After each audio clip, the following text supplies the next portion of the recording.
Here's how I hack into my customers' minds to make my brand unforgettable and my marketing irresistible. So in this video, I'm going to show you how I use storytelling to tap into the emotional and psychological triggers that drive human behavior. By the end of this video, you'll know how to craft stories that connect deeply with your audience, turning them from casual viewers into loyal customers who can't help but remember your brand. Thousands of years ago, humans gathered around fires like this one to share stories. These stories weren't just entertainment. They were survival tools, a way to communicate, learn, and pass down wisdom.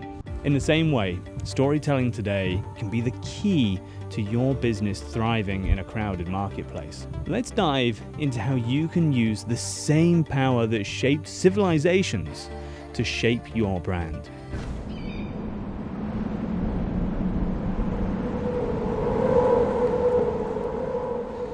In a distant village, nestled in the shadows of towering mountains, lived a humble merchant named Asim. Every day, he sat in the bustling marketplace selling spices from his small stall. Asim's stall was often overlooked. He couldn't understand why other merchants selling the same spices were prospering, while he struggled to make a living. Asim's dilemma is one that many small businesses face. You might have a great product or service, but without a compelling story, you get lost in the noise. Will Storr explains in The Science of Storytelling that humans are wired to pay attention to stories because they engage the emotional parts of the brain. Facts and figures don't stick with people, but stories do. So how do you make sure your business is telling the right story? The key is to stop thinking like a salesperson and start thinking like a storyteller. Your goal isn't just to describe your product, it's to make your audience feel something.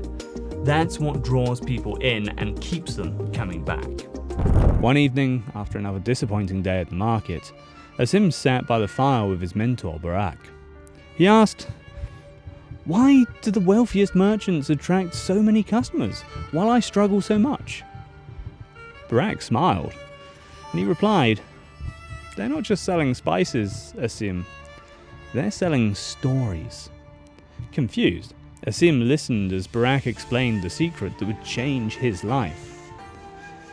People don't just buy products, Asim.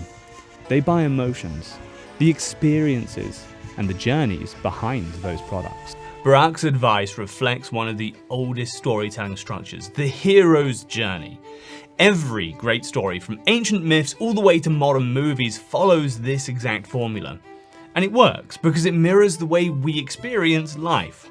Facing challenges, overcoming obstacles, and achieving success. In your business, your customer is the hero, not you.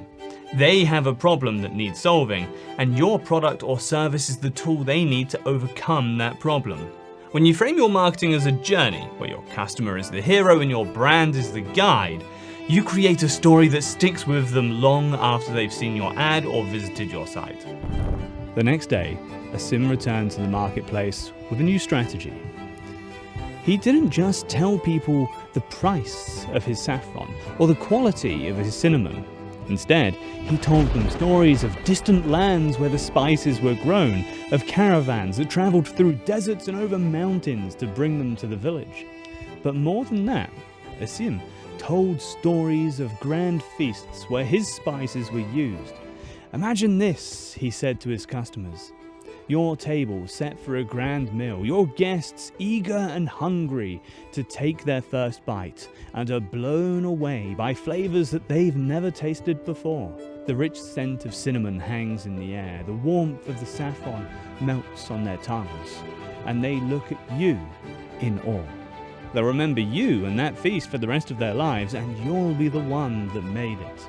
Asim understood that people weren't just buying spices, they were buying the experience, the transformation that these spices could bring to their lives.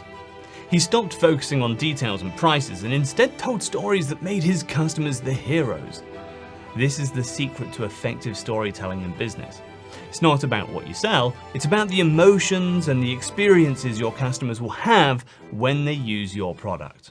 Before long, Asim's stall became the most popular in the marketplace. People didn't just come for spices, they came for the promise of hosting feasts that would amaze their guests, meals that would be remembered for years to come.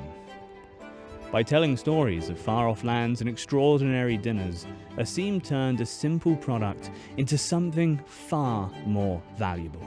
The lesson from Asim's success is clear.